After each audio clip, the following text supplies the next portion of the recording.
Good morning, TikTok. It is bright and early in my house and it is cake baking day, and I am going to show you how I make my marshmallow fondant. Things you'll need is a big microwave safe bowl, parchment paper, and plastic. This is important, marshmallows, but what's more important is they have to be fresh, soft, and squishy. Don't get stale or use stale marshmallows. Trust and believe. Make sure they're mini. Do not use the jumbo or regular size marshmallows. You'll also need vanilla, some regular fondant. I'm using black because I need gray fondant, some Crisco and or butter, vegetable spray or olive oil spray, and confectioner sugar, and a spatula. Oh, and a splash of water. Step 1, spray your bowl. Bam. Step 2, add your marshmallows. Add some water. Microwave for 1 minute. While that's in the microwave, lube up your spatula with either Crisco or butter. Stay tuned for part 2. Stir the marshmallows. Keep stirring until it's nice and smooth and no clumps. Okay, once your marshmallows are nice and smooth like this, you can go ahead and add any kind of flavoring that you want in here at this point. Also, if you need a big batch of fondant that is just one color, add your food coloring base in now, so that way it'll be easier to mix, because as you add powdered sugar and or fondant, it will lighten the color. I'm just gonna add my vanilla and I'm gonna mix it in. After you mixed in what you needed to mix in, if your marshmallows are too hot, you can let them cool down, because if you add your powdered sugar in while your marshmallows are hot, you will get crystals and lumpy, bumpy, hard things in your fondant, and you don't want that. Stay tuned for part 3. So next I'm going to take this strainer slash sifter. I got this from the Dollar Tree for only $1, so there's no excuse why you can't get one. And we're going to start sifting in our powdered sugar. I usually fill it up first and then go from there. Make it snow, make it snow, make it snow. Now start mixing it in. You can also fold it in as well. Make sure you scrape that bottom and scrape those sides. Time to add some more powdered sugar. Time to keep on mixing.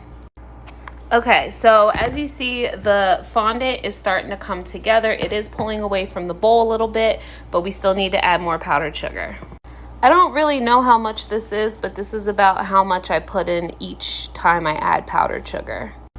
Mix some more. Hehehe. Now's the fun part. Stay tuned to see what I'm talking about when we start getting down and dirty. Okay, so now lube your hand up. I did use some butter for this time, but you can use Crisco. I usually always use Crisco, but now we're going to start getting in here. This is another good reason why you should always let your fondant cool, because when you start kneading it with your hands, you don't want to burn yourself with it. So you're just going to get in here and you're going to start getting that powdered sugar incorporated and start kneading it in the bowl. And don't forget to clean off your spatula. Okay, so I've been kneading this for a little bit, and as you can see, it is still sticky, which means you need to add more powdered sugar. So I'm going to go ahead and do that. And just keep kneading that in. Okay, so as you can see, our fondant is coming together, but it's still a little sticky. So I'm going to add some more powdered sugar and knead it in, and then be ready for the next step. So stay tuned for the next part. Okay, so as you can see, our fondant is coming together really, really, really nicely. It is a nice dough. It's nice and stretchy. It still has some nice elasticity to it. It's still a little tacky, but that's okay. So now we're going to move on to the next part. Okay, so I split this batch of fondant into 2 separate things because I need to make gray fondant. So I'm going to show you how I'm going to do that. Okay, so I just put a little bit of Crisco on this and on some parchment paper. This is half of the batch that I just made. And now I'm going to mix in some fondant. Now I'm using black fondant because I do need gray fondant. But normally what I would do is I would add equal parts or equal amounts of regular white fondant to my marshmallow fondant and mix it and then let it set. But because I need gray, I'm going to be using this. You can use any kind of fondant that you prefer. Stay tuned for the next part. Okay, so I got my chunk of black fondant out, and what I'm actually going to do is put this in the microwave for like 5 seconds just to get it like really, really soft and pliable, and then I'm going to start mixing it with this. Time to bring the two together and start kneading it. Ooh, pretty. Fun fact, if you rolled this out just like this, you would have such a pretty marbling effect if you needed a marble cake. Okay, so even with the Crisco, my fondant still seemed very, very sticky and tacky. So I just added a small little dash of powdered sugar, and now I'm gonna keep kneading that in. Okay, so now I have my fondant all mixed with the Wilton and the marshmallow fondant.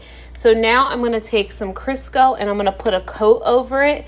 And in the last and final part, I'm going to show you how to properly wrap and store your fondant. So stay tuned.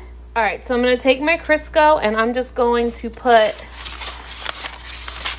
a nice little coating on here. And I'm gonna wrap this up because you don't want your fondant to dry out. So I'm just putting a small coating on top of the fondant and I'm gonna wrap it up in the parchment paper. Okay, fondant's wrapped. Now we're gonna wrap it in plastic wrap, nice and tight.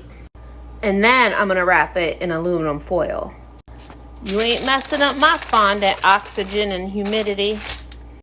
I also do the same thing for my store-bought fondant. As you see, I have it wrapped up in aluminum foil in there because you don't want to open up a box of fondant and it be hard as a rock. So that is how I make my marshmallow fondant. And actually what I'm getting ready to do is take some white Wilton fondant and mix it into the other half of my white marshmallow fondant and mix it all up and then color it as I need to. Now it's time to clean the kitchen.